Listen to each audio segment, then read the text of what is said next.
天气伤热，嘛影响到民众观花意愿。云林观花站讲，这 O 型的花欠真多 ，A 型甲 B 型的嘛无啥够。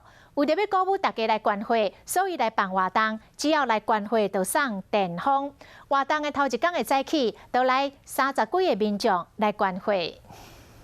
观花室内底满，外口等待人嘛真多。大家除了有爱心，观花帮助人，嘛是因为有活动。只要观完500cc， 就当摕到14寸的电风。天气热，然后刚好就可以来当捐血方式，还不错啊。